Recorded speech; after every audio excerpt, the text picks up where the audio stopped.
4. Aleluia.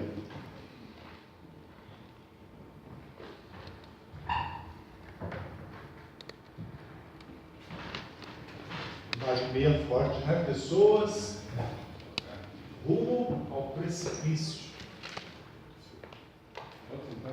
Pode se assentar, Cris, pode se assentar. 2 Coríntios, capítulo 4. Irmã Rosalinda, vem mais perto para esquentar. Isso, as brasas fiquem juntinhas. Irmão, vem mais para frente para esquentar. Está muito frio aí sozinho. Irmão, se você perceber que o irmão do teu lado está meio frio, você dá um glória a Deus bem alto na vida dele, para ele dar uma esquentada aí também. Amém? Amém. Aleluia. Aleluia. Se não tiver ninguém do seu lado, você vai dando os glória, bate o pé no chão assim, que esquenta também. Bendito seja o nome do Senhor. 2 Coríntios capítulo 4. Aleluia. Eu estive vendo esse texto e ele tem o contexto aqui, ele vai muito de encontro com a realidade atual da igreja. Então todos acharam? Capítulo 4 de 2 Coríntios. A minha irmã Rosalinda está ali. Vai auxiliar ela ali, por favor. Oh, glória! Aleluia! Deus é bom? O tempo todo. Isso, o tempo todo. O tempo todo? Deus é bom. Deus é bom. Aleluia. Que o eterno nosso Deus ministre a sua vida, a nossa vida poderosamente nesta noite. Aleluia. Então está escrito assim a partir do versículo 1. Deus demonstrou tanta misericórdia para conosco que não perdemos a coragem enquanto realizamos o trabalho que Ele nos deu. Diga amém. Amém. Amém. Na verdade, recusamos a usar métodos vergonhosos e sorrateiros, empregando fraude ou distorção da mensagem de Deus. Ao contrário, anunciando de forma inequívoca o que é a verdade, recomendando-nos a consciência de todos diante de Deus. Por isso, se nossas boas novas estão encobertas, elas se encontram encobertas apenas para quem está perdendo. Essas pessoas não confiam porque o Deus de Olam Hassé, significa o Deus do presente século, cegou-lhes a mente para impedi-las de ver a luz brilhante das boas novas a respeito da glória do Messias, que é a imagem de Deus. Pois não proclamamos a nós mesmos, mas o Messias Yeshua como Senhor, e a nós como escravos de vocês, por causa de Yeshua. Pois o Deus que disse que a luz brilhe na escuridão, fez sua luz brilhar no coração de todos nós, a luz do conhecimento da glória radiante de Deus na face do Messias Yeshua.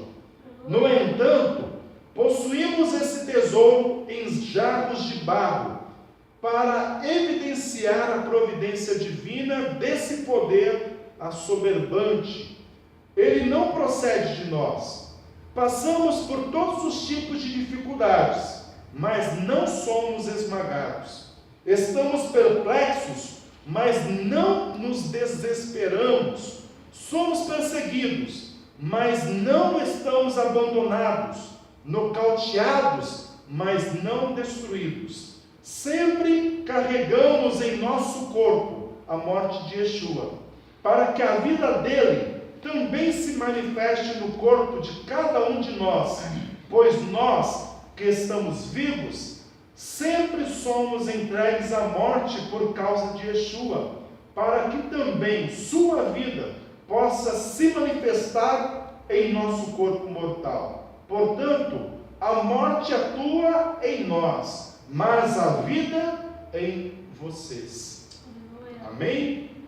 Pai, em o nome do Senhor, ministre o nosso coração, fale conosco, que a tua palavra, ela vá de encontro a cada coração aqui e produz o resultado que o Senhor espera na vida de cada um de nós, em nome de Jesus. Amém, queridos? Amém. Bendito seja o nome do Senhor. Esse início aqui eu achei muito interessante, porque o apóstolo ele está defendendo aqui a palavra de Deus. O apóstolo está defendendo aqui que a palavra do Senhor ela é verdadeira.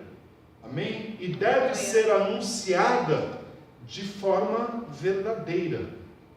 Ele está dizendo, nós não estamos usando métodos vergonhosos ou sorrateiros, empregando fraude ou distorção da mensagem de Deus. Existe uma preocupação no coração do apóstolo em anunciar a palavra do Senhor do jeito que ela é. Amém, queridos? Qual é a realidade nos dias atuais? A realidade é que muitos, infelizmente, ministros, eles pegam a palavra e eles distorcem, usam a palavra conforme o seu bel prazer e ministram as suas igrejas segundo aquilo que eles acham que a igreja precisa ouvir. E acabam muitas vezes distorcendo a palavra para que as pessoas elas recebam a palavra e elas possam muitas vezes se inflamar, inchar o ego das pessoas. E o apóstolo ele tem essa preocupação. Ele está dizendo, nós pregamos a palavra e nós nos preocupamos em não distorcer a palavra, nós nos preocupamos em não usar métodos vergonhosos, sorrateiros, colocando fraude na palavra. Nós nos preocupamos em declarar a palavra assim como ela é. Amém? Então, amados, isso aqui é um alerta muito grande para nós, porque muitos estão, infelizmente, dentro das igrejas, mas igual a cena que a gente está vendo ali, ó, pensando que estão indo para a luz, mas na verdade o que existe diante deles é um enorme precipício, porque a mensagem que muitas vezes escutam está inflamando o ego das pessoas. Ao invés de trazerem as pessoas ao arrependimento, ao conserto, em vez de trazerem as pessoas para a realidade da palavra do Senhor. E qual que é a realidade da palavra do Senhor, amado? É obediência. Amém? Obediência em meio ao arrependimento. A palavra do Senhor, ela sempre irá e deve nos confrontar. A palavra do Senhor nunca deve ser dirigida para inflamar o teu ego. A palavra do Senhor, ela vai te encorajar. A palavra do Senhor, ela vai te fortalecer.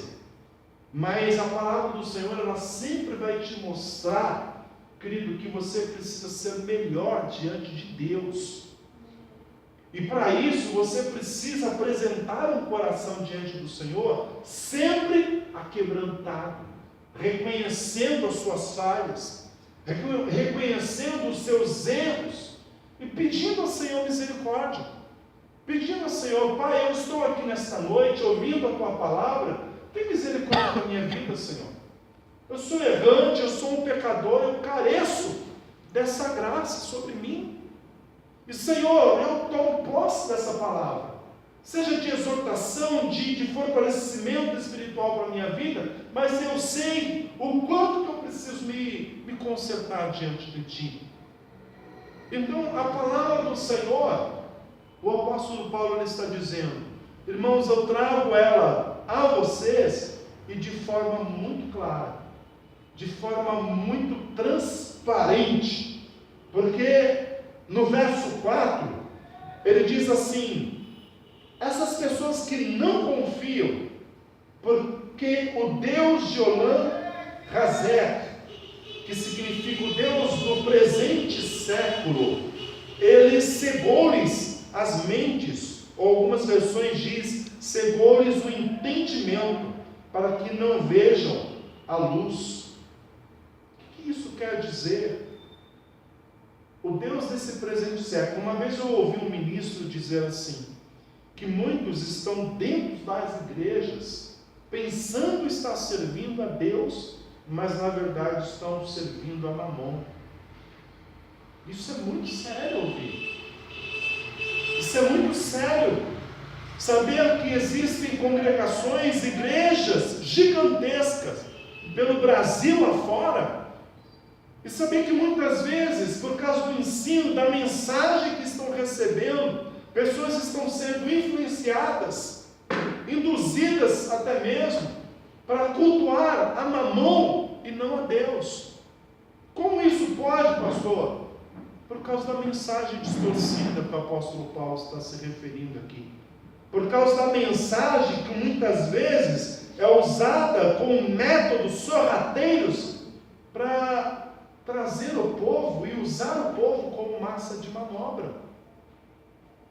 E nós não somos massa de manobra. Amém? Amém. Vocês, ninguém aqui é massa de manobra. O Senhor, Ele olha para cada um de nós e reconhece cada um de nós. Louvado seja o nome do Senhor. Aleluia. Ninguém aqui, queridos, nem os irmãos e nem eu, como pastor, como pastora, ninguém aqui está diante do Eterno, sabe, com privilégios. Todos somos iguais diante do Eterno. Todos somos iguais diante do Eterno. Ou seja, a mesma responsabilidade que eu tenho com a palavra, vocês também têm. Eu não posso ministrar uma palavra para os irmãos e dizer, cumpram, e eu não cumprir. Eu não posso dizer para os irmãos, observem os mandamentos, e eu não observar. Porque a palavra e a obediência é para todos. Amém? Aleluia. E o apóstolo ele está dizendo assim, que o Deus desse século, ele tem cegado o entendimento de muitos, para não conhecerem a Deus. Isso daqui, quando a gente pega o contexto desde o início, nós vemos que ele não está falando só do ímpio, mas ele está falando também daqueles que estão na presença do Senhor, mas estão cegos. Daqueles que caminham com Deus, pensando estar caminhando com Deus, mas na verdade estão cegos. E isso, amado, eu não sei os irmãos, eu não sei se vocês acompanham. Hoje nós temos tanta rede social, nós temos acesso a tanto material, na verdade, e a gente muitas vezes, não sei os irmãos, mas cada dia que passa parece que a gente se escandaliza mais. Parece que a gente vê cada atrocidade, e não é do ímpio, é de quem está dentro da igreja. São de homens e mulheres que outrora olhávamos e dizíamos, poxa, que homem de Deus, que mulher de Deus, e de repente, meu pai, como que isso pode acontecer? E eu não falo só da igreja cristã evangélica, mas eu falo também na católica e tantas outras, que estouram bombas atrás de bombas, e a gente fala, Senhor, pessoas que olhávamos e imaginávamos serem pessoas boas, pessoas que jamais imaginaríamos que poderia acontecer esse tipo de coisa, mas tem acontecido. Homens e mulheres, queridos, que se não tomarem cuidado, o inimigo ele tem cegado. Amém? O inimigo ele tem cegado. Então existe um texto que fala assim, e eu ouvi isso um tempo atrás, aquele que está de pé, cuidado para não cair. O que está de pé, cuidado para não cair. Porque essa cegueira, aqui ela se apresenta no meio do povo, e ela está acontecendo. Amém? Ela está acontecendo.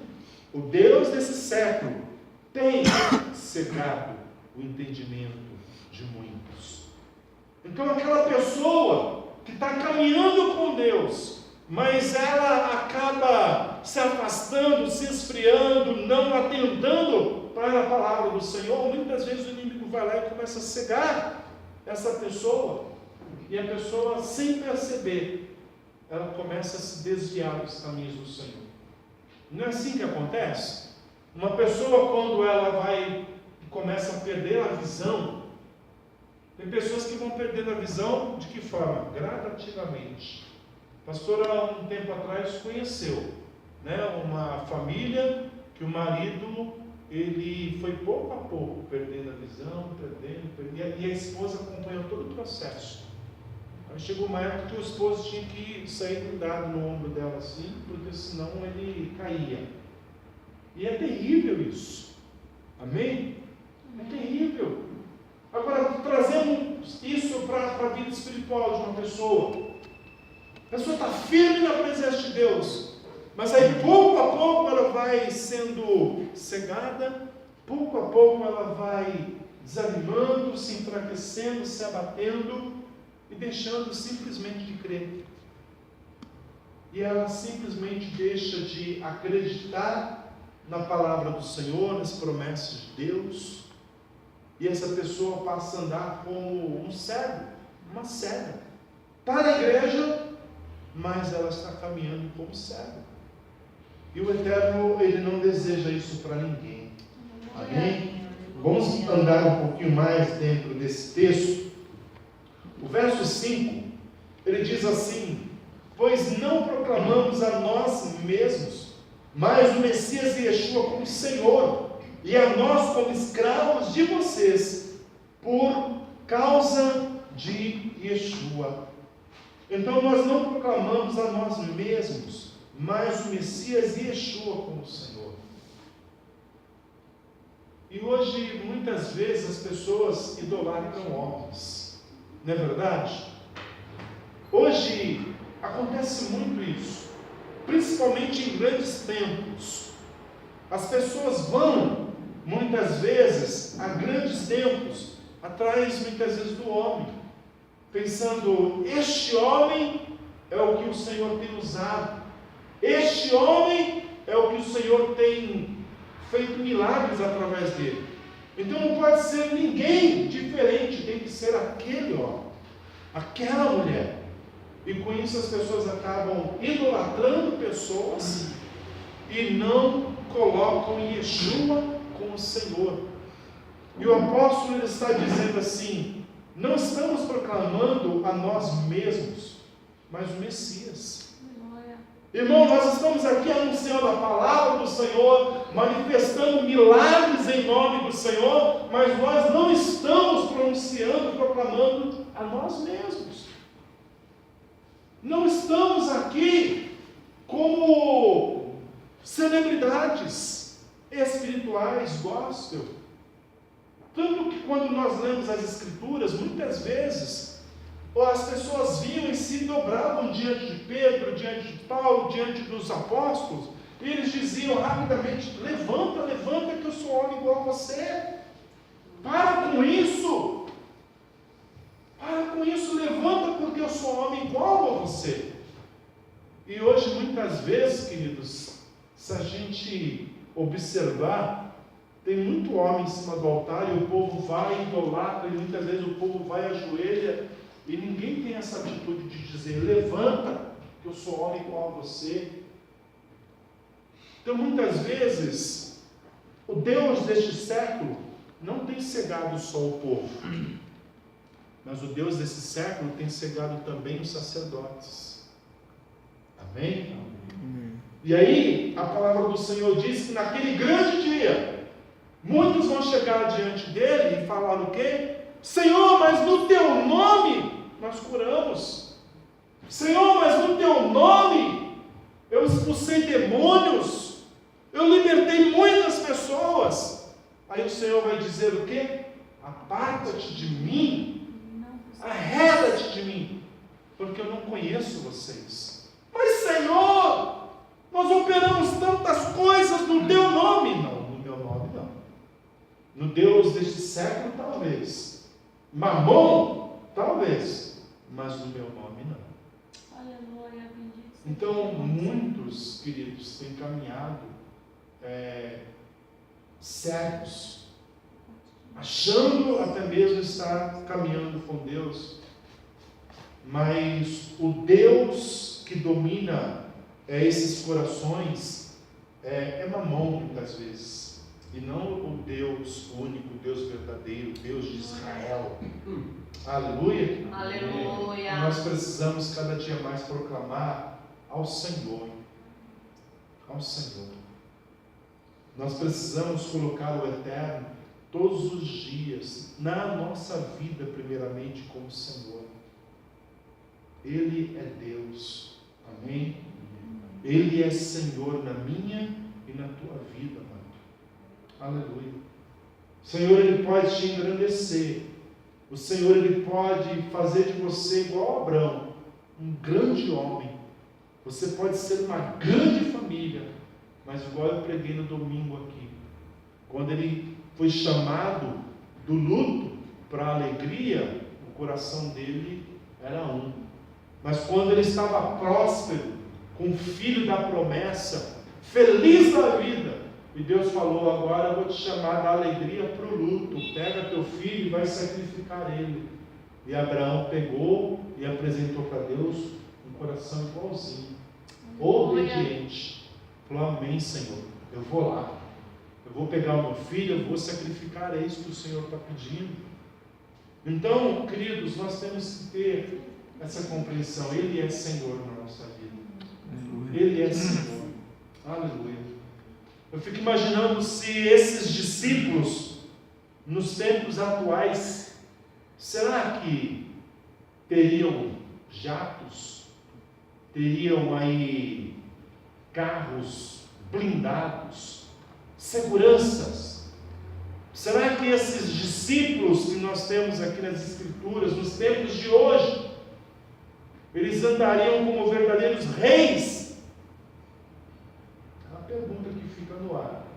Pastor, ela perguntou se eu sacrificaria ela. Não responda.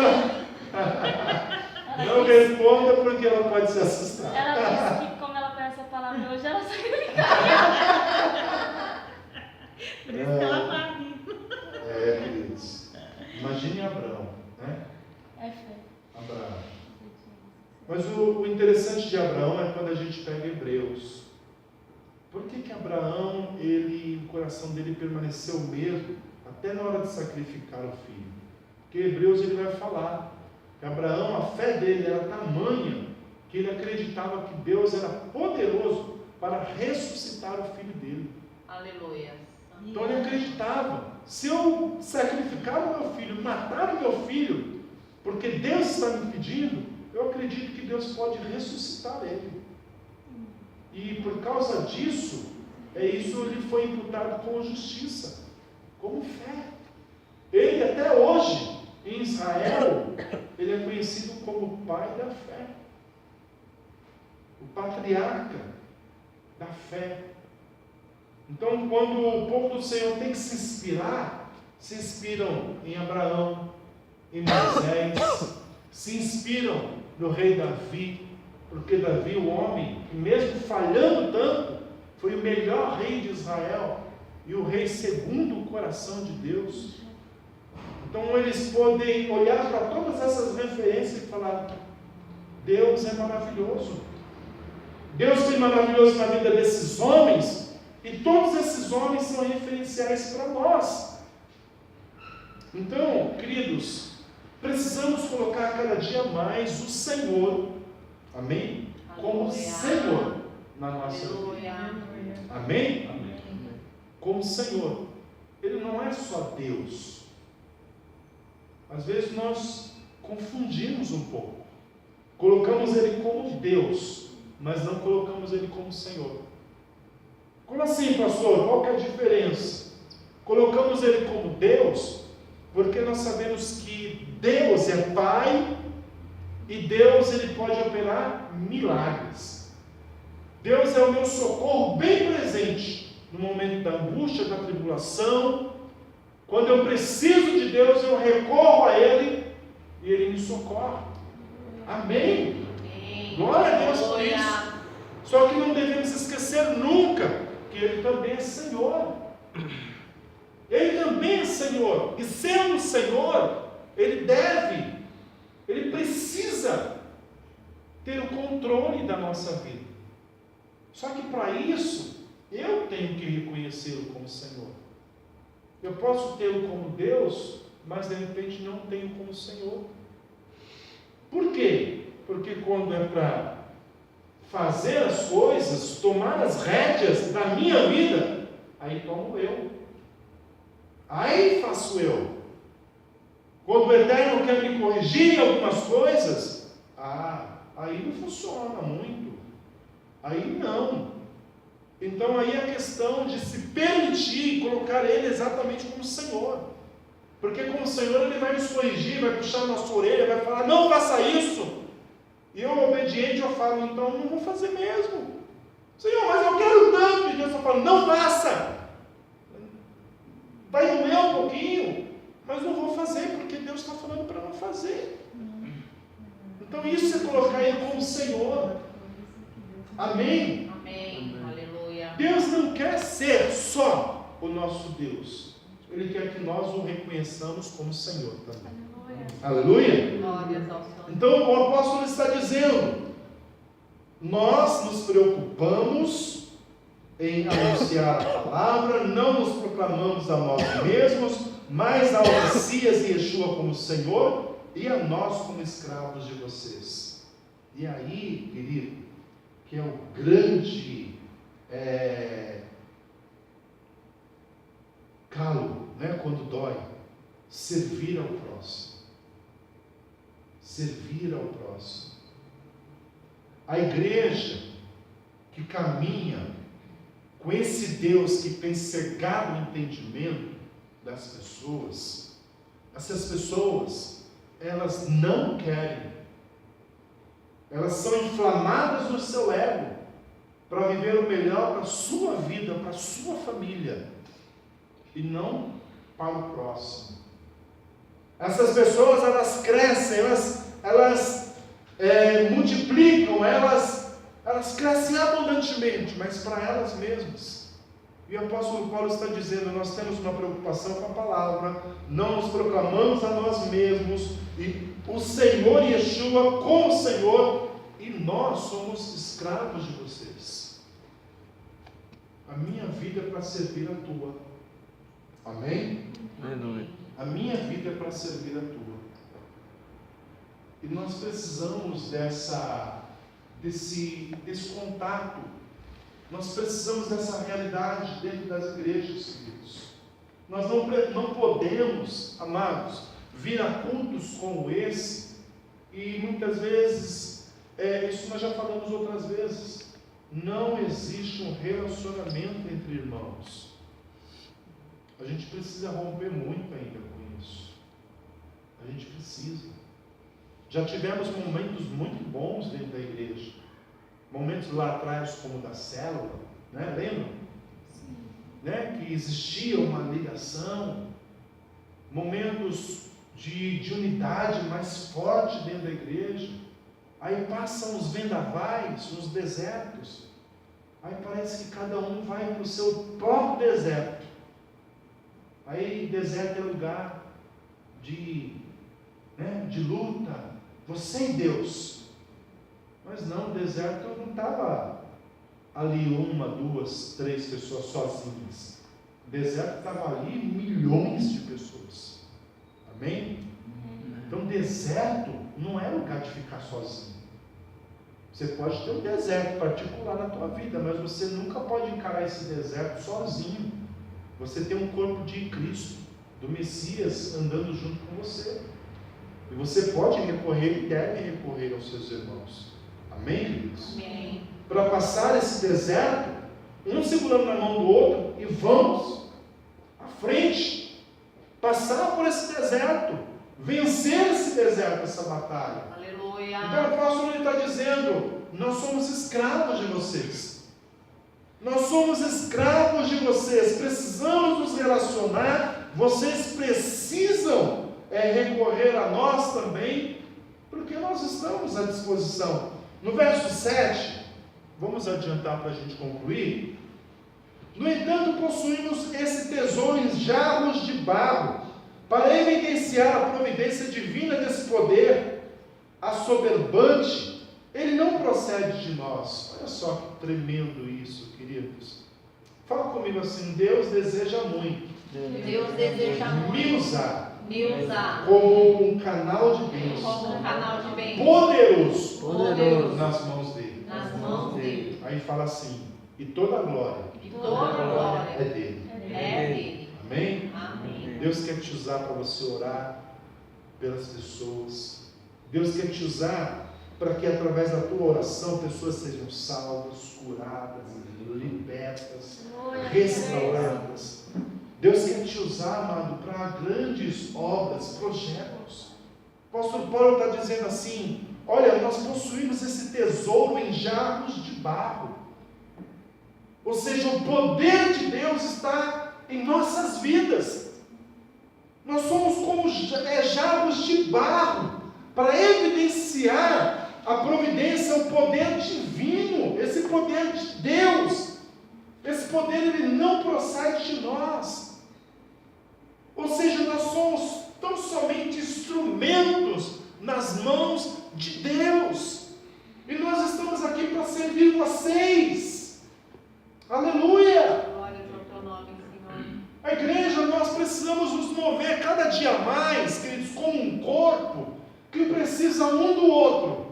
Igual ele mesmo fala no capítulo 12 de 1 Coríntios. O corpo, 11, 12, 13. Do corpo. A mão não pode falar para o pé que não precisa dele. O coração não pode falar para o pulmão que não precisa um do outro. Todos interligados, um precisando do outro. Amém? Aleluia. O pastor não pode dizer: eu não preciso dos irmãos. Pelo contrário, da mesma forma, os irmãos não podem dizer: eu não preciso de ninguém aqui, pastor. Nós precisamos um dos outros, amados. Cada dia mais nós precisamos compreender essa realidade. E o Senhor deseja nos usar como vasos nas mãos do Senhor, para Ele derramar poder, derramar unção, para que sejamos um instrumento de poder para a glória de Deus e não nossa. E aí vem a grande questão. A grande questão é que nós precisamos, eu quero concluir com isso, cada dia mais aprender, sabe o quê? Que o nosso emocional, ele deve ser muito bem equilibrado. Porque, querido, é só a gente passar por uma tribulação que a gente fala: eu não quero saber de mais nada. Ó céu, ó dia, o que eu levantei da cama hoje? Tudo de ruim está acontecendo na minha vida. Aí Deus vai ainda falar: filho, eu quero te usar. Você vai dar ouvido para Deus coisa nenhuma? Não quero usar nada. Se o Senhor quisesse me usar, minha vida não estava assim. Se o Senhor quisesse me usar, minha vida, eu teria resposta para essa dificuldade que eu estou passando, que eu estou enfrentando. O Senhor quer me usar coisa nenhuma. Isso daí é falta de controle emocional. Estabilidade emocional na vida de um homem e de uma mulher de Deus leva essa pessoa longe. Amém, queridos? Amém. Eu não estou falando que é para você viver a sua vida não ligando para nada. Ah, pastor, então eu vou viver a minha vida e não vou ligar para mais nada. Não é isso. Amém? Amém. Não é isso. Mas é que quando o Senhor, na maioria das vezes, a gente precisa aprender isso. Na maioria das vezes que o Eterno, Ele quis me usar, queridos, eu e a pastora, a gente já passou muito por isso. Durante todos os 20 anos, 21 que nós estamos nessa caminhada, nós já enfrentamos muitas situações de Deus querer nos usar em momentos que a gente estava mais arrebentado. a gente estava, como se diz, destruído. E Deus ia lá e falava: ore pelo irmão, vai lá e profetiza na vida da pessoa, vai lá e ministra isso, e fala que é o Senhor que está dizendo para ele. Eu falei: Senhor, eu vou orar pela vida da pessoa, mas é a minha. E Deus falava: vai, que eu estou mandando. E aí a gente ia por obediência, e orava e falava: Deus está falando isso, e Deus está te abençoando nisso. Não demorava uma semana, a pessoa voltava: pastor, o que foi, irmão? Tem um testemunho. Aí a pessoa vinha: pastor, o Senhor orou por mim, Deus te usou para falar aquilo comigo, e pastor, aconteceu na minha vida isso, a porta se abriu, a cura veio, o milagre aconteceu. E aí você ouve tudo isso, você fala: meu Pai, e a minha vida ainda continua difícil. Equilíbrio emocional.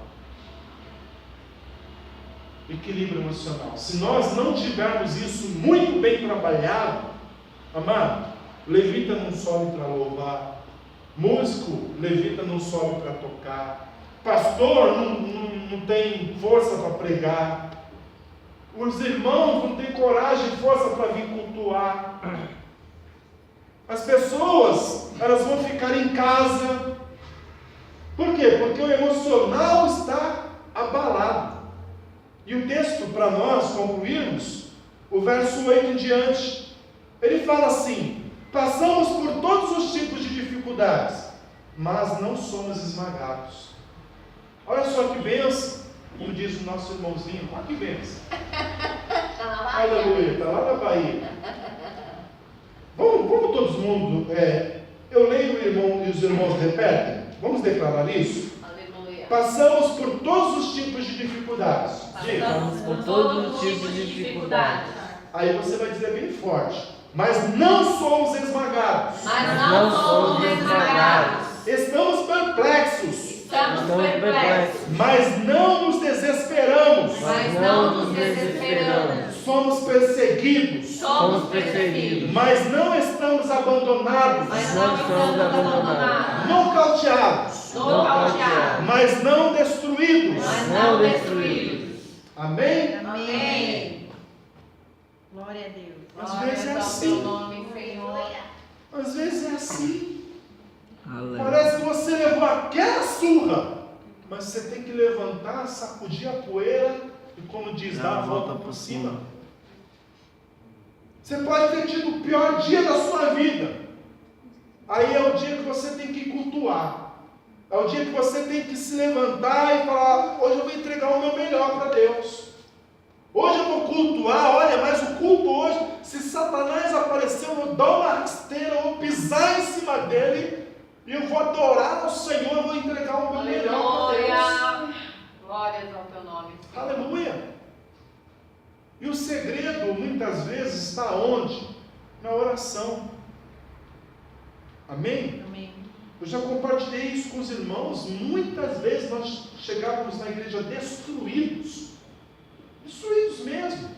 Aí a gente pegava, ia para o fundo da igreja, aí nós tínhamos ali um período de 1 hora de oração. E a gente pegava e chorava, e se derramava, e soluçava. E a gente chegava na igreja assim: hoje eu não vou louvar, hoje eu não vou pregar, hoje eu não vou abrir o culto. Pastor, vê outra pessoa. A pastor só falava assim: vai orar, irmão, vai orar. Aí depois de 1 hora de oração, levantava, parecia um soldado, parecia um cara preparado para o boxe. Se Satanás apareceu, derrubo ele. Aí o pastor vinha: e aí, irmão, escolheu outra pessoa para abrir o culto? Não, pastor, estou ótimo, eu vou entregar o meu melhor para Deus. Falei: então vai lá, rapaz, arrebenta. Aí a gente ia lá na frente, pegava o microfone e fechava os olhos e cantava e abria o culto e fazia, e até esquecia dos problemas e entregava nas mãos do Senhor. Nós podemos enfrentar muitas situações, queridos, e se tivermos o nosso emocional, sabe, bem trabalhado, equilíbrio, nós vamos seguir adiante. Só que o nosso emocional, ele só é muito bem trabalhado quando nós nos aplicamos em oração.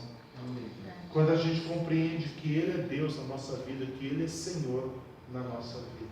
Eu vou ler o verso de número 10 e nós encerramos. Sempre carregamos em nosso corpo a morte de Yeshua, para que a vida dele também se manifeste no corpo de cada um de nós.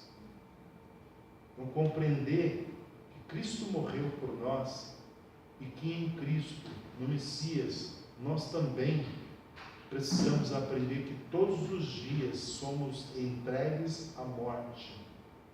Todos os dias. Romanos fala sobre isso. Romanos 8, se eu não me engano. Todos os dias nós somos levados como ovelhas ao matadouro.